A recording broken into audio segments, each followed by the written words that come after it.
Hello, my name is Anaïs Picciano, and today I'd like to start by asking you a question. Have you ever wondered, how well do I actually know someone? Or even, how well do people actually know me?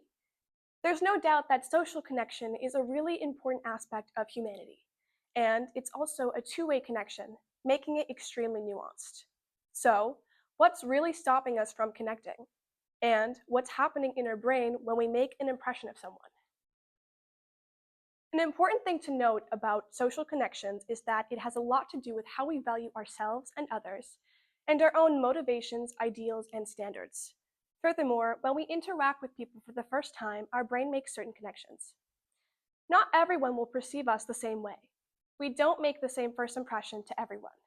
That's why three people might perceive one person very differently. This has to do with who you're interacting with and why, context and social setting, and how the other person receives you. Your perception of someone is largely attributed to your first impression of them. First impressions are, without a doubt, something that most people are conscious of, since they affect our decision to continue or cease a connection with someone. Even after we learn more about a person and develop a good sense of their identity, we tend to continue to carry with us the impression we made of that person from the very first interaction. There are many factors that affect someone's first impression of you. If you've ever been given tips for an interview, then maybe being told to have good posture, speak confidently, and keep good eye contact when talking with the interviewer are not new to you. That's because during a first impression, a lot is happening in the recipient's brain. They are processing your body language, the social cues you send, and a list of other variable factors that help them determine your value to them emotionally and otherwise. So basically, our brain is assigning value to a potential relationship all in the matter of a few seconds. But first impressions, while they tend to be accurate identification of a person, do not encapsulate their identity. I like to think that first impressions are like the gist of someone's personality. They're like a trailer to a movie. Trailers are made to entice us to watch the movie, and we use them to tell whether or not we'll even be interested in the film. That being said, you get most of the plot and interesting parts when you watch the actual movie. Another thing to consider about first impressions is that they are tailored to us. Think in an interview. When trying to make a good impression, people combat the negative traits that they assume will make them seem untrustworthy, unattractive, unintelligent, etc., in an attempt to put their best foot forward. So, while most people intend to have you perceive them the way they want to be perceived, that idea of who they are will change, develop, and become more concise the more that you get to know them. Furthermore, people are constantly under development. Especially in a high school setting, a person undergoes a lot of intellectual and emotional change. You find that the people you are attracted to and the people that attract you changes. This means that maybe the first impression that we gave a year ago is different from the impression that you would give today, or even a year later.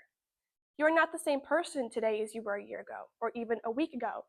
However, first impressions really do matter when it comes to how people perceive you down the line. So, as we all develop and change characteristically, we also have to reassess people. Obviously, there are so many variables that affect us, and our brain is one of the biggest ones. Sometimes it even works against us by taking shortcuts called heuristics, or even extrapolating in an attempt to simplify information quickly. In particular, our brains are prone to many cognitive biases. A cognitive bias is a systematic error in thinking that occurs when people process and interpret information in their surroundings, influencing their decisions and judgments. Cognitive bias is caused by a number of things, including emotions, individual motivations, limits on the mind's ability to process information, and social pressures. As I continue in my talk, I'll talk more in depth about these individual factors. One such cognitive bias that we might experience is called the halo effect, which has to do with attributing people we find attractive to have other positive traits like intelligence or kindness, for example, and are more likely to forgive them for their negative traits.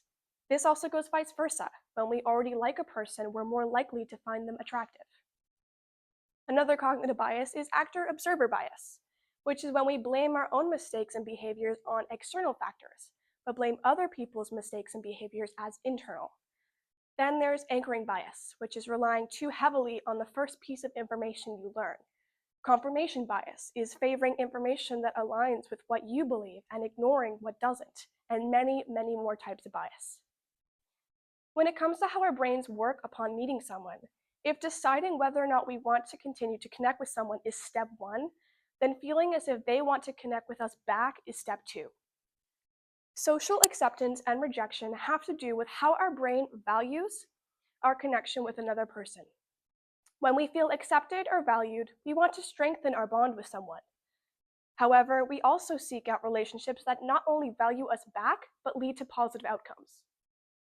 We learn the most from receiving positive outcomes because it feels like we're being rewarded. But when we are socially rejected, our brains build upon our internal model on relational value. A problem with this is that sometimes the way people respond to us does not always reflect how they value the relationship. In an example similar to this concept, we see behaviors like students bad-mouthing other people or scenarios seen as undesirable. In this case, most people don't have a problem with the topic itself or the person themselves, but with the idea of being associated with something that the majority of people view negatively in the fear of social rejection. All in all, our brains are very complicated. While it would be easier for me to say, keep a good attitude and have a more sociable approach when forging new connections, it's not as if we can reshape how our brains think altogether.